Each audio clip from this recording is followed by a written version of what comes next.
बिस्मिल्लाहिर्रहमानिर्रहीम, अस्सलाम वालेकुम।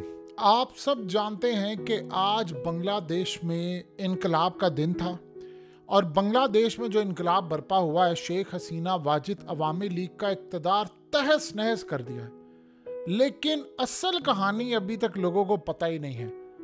प्लान ये हुआ था कि अवाम जा रही थी वजीर आज़म हाउस में और उन्होंने वहां पर बांग्लादेश की शेख हसीना वाजिद को गिरेबान से पकड़ना था, घसीटना था, सड़कों पर लेकर आना था। और जब अवाम के हाथ में एक दफ़ा गिरेबान तक पहुंच जाए वजीर आज़म के, तो फिर ना कोई सिक्योरिटी बचा सकती है ना कोई सूरत हाल। ये सब होने वाला था। और सबसे बढ़कर जो कहानी ये है कि बांग्लादेश के अंदर आर्मी चीफ ने आखिरी मौके के ऊपर हाथ खड़े कर दिए थे, क्योंकि उसको खबर ये मिल रही थी कि इसके बाद जो अवाम है वो आर्मी हेडक्वार्टर में घुसने वाली है, और जो अगर आर्मी ने सिक्योरिटी को रोकने की कोशिश की तो उस वक्त फिर ये अगला काम, यही सीन सब कुछ होने वाला है आर्मी चीफ के साथ। अब आप ये सोचें, इस सारे मामले के बावजूद अचानक से शेख हसीना वाजिद को किसने आखिरी कॉल की, किसने मोदी के कहने पर आखिरी कॉल की, और आर्मी चीफ को किसने कॉल की कि आपने ये काम होने नहीं देना, हमें अपनी बंदी हर सूरत सही सलामत चाहिए, एक खरोश भी नहीं आनी चाहिए। ये आखिरी कॉल करने वाला शख्स था अजीत डोवल। और अजीत डोवल ने आर्मी चीफ को कहा था कि इमीडिएटली हमें शेख हसीना वाजिद चाहिए, हर सूरत चाहिए। और जब वो वहाँ पर पहुँची तो फिर उसका इस्तकबाल करने के लिए आए। इस सारी कहानी क्या है ज़रा समझे। देखिए, सीन ये हुआ था, शेख हसीना वाजिद ने आर्मी चीफ को ऑर्डर दिए कि जितने लोग आ रहे हैं इन सब को आप कुचल दे, उड़ा दे। अब मसला ये था कि आर्मी चीफ अभी तक उसके ऑर्डर तस्लीम कर रहा था, लेकिन जब उसने ये सूरत हाल देखी, और ये याद रखिएगा इस आर्मी चीफ को अपॉइंट करवाने में इंडिया का बहुत बड़ा किरदार, वहाँ हमेशा से फौज का सरबराह जब से बांग्लादेश बना करवाने में, अपॉइंट करवाने में इंडिया का बड़ा हाथ होता है। और जब से आपको पता मोदी की गवर्नमेंट है 2014 के बाद, तो तब से तो काफ़ी हद तक उनका इन्फ्लुएंस हो गया, क्योंकि वो बहुत ज़्यादा करीब थे। सीन ये हुआ कि शेख हसीना वाजिद के साथ इंडियंस राब्ते में थे और वो कह रहे थे कि तुमने इक़्तिदार नहीं छोड़ना, नहीं छोड़ना, और वो फौज को कह रहे थे इनको कुचलो। आखिरी दिन जब आया तो शेख हसीना वाजिद ने आर्मी चीफ को कहा कि तुम इनको कुचलो, तो उसने ऑर्डर मानने से इनकार कर दिया। उस वक्त उन्होंने कहा कि अवाम पहुँच रहे हैं सदारती महल के अंदर, तो इस सूरत हाल में हम आपको बचा नहीं सकते। ये पहले ये कहानी हुई। उन्होंने दिल्ली फ़ोन घुमाया, मोदी ने इंस्ट्रक्शंस जारी की, एक एक पल की, एक एक चीज की खबर उस वक्त मिल रही थी। और मोदी ने जब इंस्ट्रक्शंस जारी की तो अजीत डोवल एक एक पैगाम लेकर उसने आर्मी चीफ को पहले उसने शेख हसीना वाजिद को कॉल की और कॉल करके सारी सूरत हाल का जायजा लिया, उसको बताता रहा तुम डटी रहो, फलाना रहो।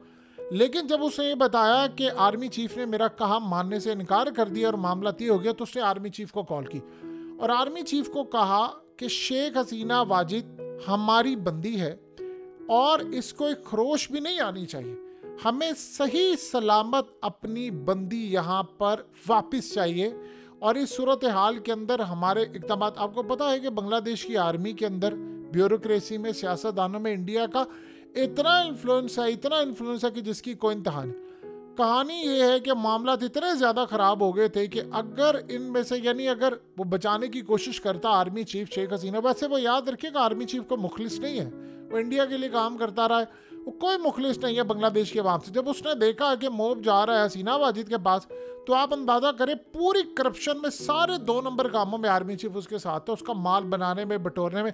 जब एंड पर मौका आया तो उसने कहा ठीक है जी, अवाम खुद ही इससे निबट लेगी, और वो तैयार हो गया था। उस वक्त सूरत हाल हुई कि अजीत डोवल ने कॉल की और कहा कि इसको इमीडिएटली यहाँ से निकालें। अब हसीना वाजिद एक नुक्ते के ऊपर अड़ गई। उसने कहा कि मैं यहाँ से जाऊंगी, लेकिन जाने से पहले तो उसने ये कहा था कि इनको कुचलो, वो इनकार कर दिया गया। और जाने से पहले उसने कहा कि मैं अवाम से खिताब करूंगी और खिताब करके मैं अवाम को कहूंगी कि मैं रिज़ाइन करने के लिए जा रही हूँ, तो अब हम इलेक्शन में कूदते। यानी आप ये सोचो, अभी तक ये भी उसकी सूरत हाल थी कि मैं रिज़ाइन करने जा रही हूँ, रिज़ाइन करने के बाद हम इलेक्शन में जा रहे हैं और वहाँ पर अब मुकाबला होगा। ये पहली सूरत हाल थी, इसको रिजेक्ट किया। फिर उसने कहा नहीं, मुझे हर सूरत कौम से खिताब करना है, एटलीस्ट यहाँ से निकलने से पहले मैं खिताब करके निकलूं। उस वक्त आर्मी ने कहा था आपके पास 45 मिनट हैं। उन्होंने अजीत डोवल को कहा था हम इसको महफूज रास्ता देने को तैयार हैं। अवाम वहां पर पहुंच चुकी है वजीर आजम हाउस में, बिल्कुल बाहर है, चंद मिनट के फासले पर है। हम सिचुएशन मॉनिटर कर रहे हैं। इसको कहे कि यहाँ से खिताब नहीं कर सकते। ठीक 1.5-2 घंटे का टाइम है, सिर्फ घंटे सवा घंटे यानी इतना टाइम है बाकी। तो वहां पर वो पहुंचे। आपके पास सिर्फ 45 मिनट है, सिर्फ 45 मिनट है आपके पास। आप फैसला कर लें कि आपने अवाम का सामना करना है, आपका हशर अपने बाप जैसा होगा, या आपने यहां से महफूज रास्ता लेकर निकलना है।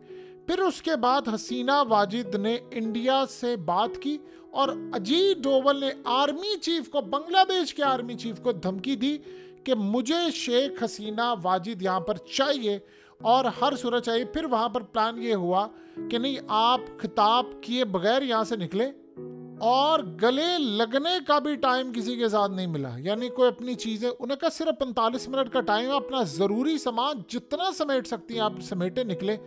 अब आप ये सोचे हसीना वाजिद को तो पता भी नहीं था, पैसा, उसकी हर जायदाद, चीज़ें, सब कुछ वो वहाँ पर छोड़कर सिर्फ 45 मिनट में अपने डॉक्यूमेंट्स या 2-4 कुछ उनकी चीज़ें होंगी कीमती, वो उन्होंने समेटा।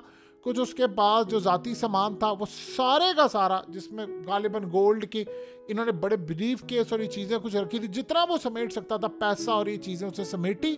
और यहाँ से बैठी हेलीकॉप्टर और सीधा इंडिया में एक मिलिट्री अड्डे के ऊपर वहां पर जाकर लैंड जब किया तो वहां पर अजीत डोवल मौजूद था। और वहां पर वो आती है और आकर उससे गले मिलती है, उसका हाथ पकड़ती है और वहां पर जाकर उसने उसे कहा कि आज तुमने सही मायनों में अपने होने का हक अदा किया है, यानी भाई होने का हक अदा किया है भारत ने। उसने असल में शुक्रिया अदा किया था मोदी का। उसने कहा था कि सारी ज़िंदगी मैं और मेरी आने वाली नस्लें हम याद रखेंगे कि हम वफादार रहेंगे इंडिया के, कि जिस तरह आज वो मुझे मौत के मुंह से निकाल कर लेकर आया। अब आप ये सोचें कि वहाँ पर जब इस्तकबाल हुआ तो उसके बाद प्लान ये है कि शेख हसीना वाजिद ने आगे जाना है लंदन में। लंदन में जाकर वो क़याम करेगी। क़याम करने के बाद जो भी मामला होंगे वो आप सबके सामने हैं।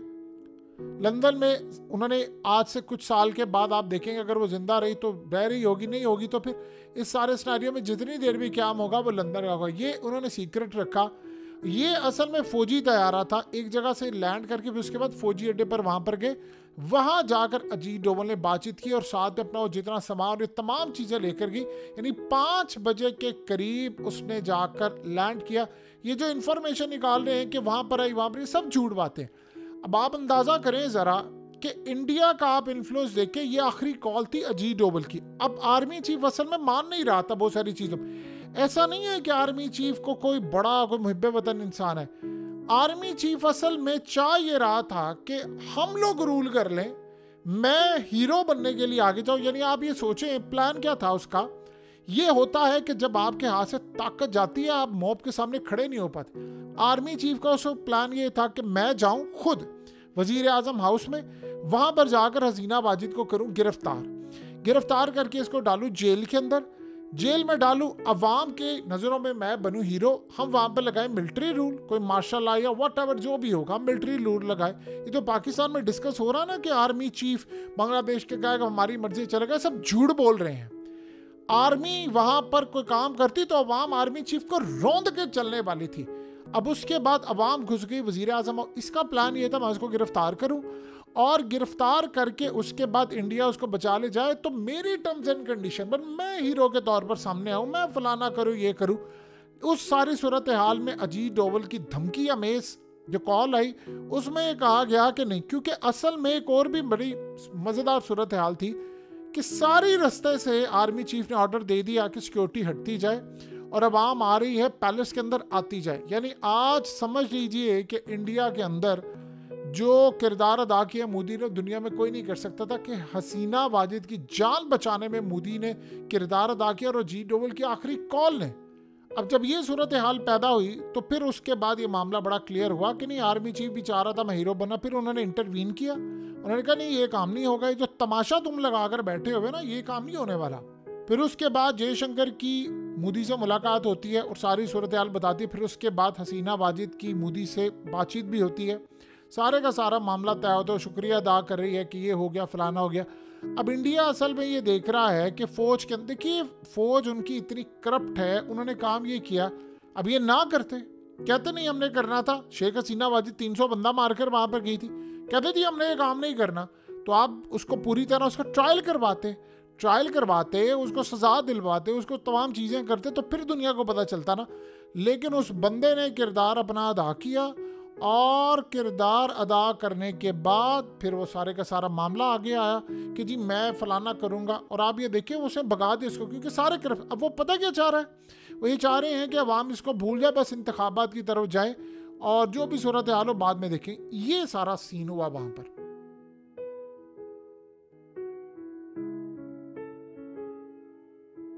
हकीकत टीवी को सब्सक्राइब करना मत भूलें, वीडियो को लाइक करें, शेयर करें, और कमेंट सेक्शन में अपनी राय का इजहार ज़रूर करें।